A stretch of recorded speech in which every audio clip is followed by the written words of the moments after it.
नमस्कार किसान भाइयों, एग्री जंक्शन में आपका स्वागत है। मैं आज आपको बताने जा रहा हूँ 505 दवा के बारे में, जो क्लोरोपाइरीफास और साइक्लोमेथ्रिन का टेक्निकल है। इसका किसान किस लिए प्रयोग करते हैं, क्यों करते हैं, कितना करना चाहिए, फसल में कब डालना चाहिए, इसके क्या लाभ हैं, इन सब के बारे में मैं आपको आज बताऊंगा। सबसे पहले ये जो दवा आप देख रहे हैं, ये क्लोरोपाइरीफास है। यह एक कीटनाशक दवा है। इसमें क्लोरोपाइरीफास 50% प्लस साइपरमेथ्रिन 5% इसी फॉर्म में पाया जाता है। इसको 505 के नाम से भी कुछ किसान लोग जानते हैं। 505 किसान इसलिए इसे कहते हैं क्योंकि इसमें जो कम्बिनेशन है क्लोरोपाइरीफास और साइपरमेथ्रिन का, ये क्लोरोपाइरीफास में 50% होती है और साइपरमेथ्रिन 5%, उसको जोड़ के किसान सीधा 505 बोलने लगते हैं। प्रयोग अमेरिका में किया गया था। अमेरिका में एक डाउ कंपनी है जिसने क्लोरोपाइरीफास टेक्निकल सबसे पहले लॉन्च किया था। अमेरिका में इमारती लकड़ियों में जो दीमक वगैरह लग जाती थी, उसमें इसका प्रयोग किया जाता था दीमक को मारने के लिए, लकड़ी को सुरक्षित करने के लिए। इसका प्रयोग देखते हुए किसानों ने फसल पर इसका प्रयोग करना चालू कर दिया।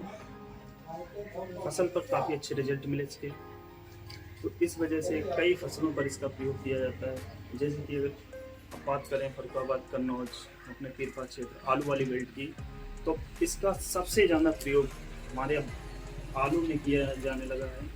आलू में से पानी में घोल के रूप में, स्प्रे के रूप में, आलू में खास तौर से जो घुगिया वगैरह हो जाती है, दीमक होती है, उसके नियंत्रण के लिए सबसे बेस्ट दवा है ये।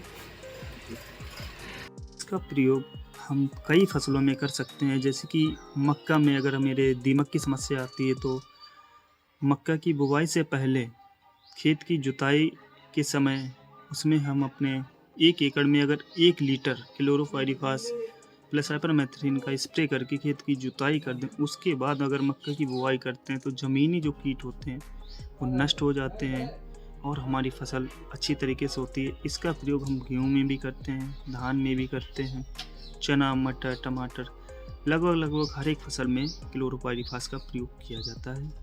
यह दवा कीट को कैसे प्रभावित करती है? जब यह दवा कीट के संपर्क में आती है तो कीट का नर्वस सिस्टम प्रभावित करती है, जिससे वह 1-2 दिन में उस कीट की मृत्यु हो जाती है। हमारी फसल में जो वो नुकसान पहुंचाता है, नुकसान नहीं पहुंचा पाता है। क्लोरोपाइरीफास के अगर डोज की बात करें हम, तो अगर हम पानी में घोल के रूप में अपने आलू की फसल में दे रहे हैं तो इसका 500 ml प्रति एकड़ के हिसाब से देना चाहिए। यदि हम किसी भी फसल में अगर इसका स्प्रे कर रहे हैं तो 40 ml प्रति टंकी के हिसाब से इसका प्रयोग करना चाहिए।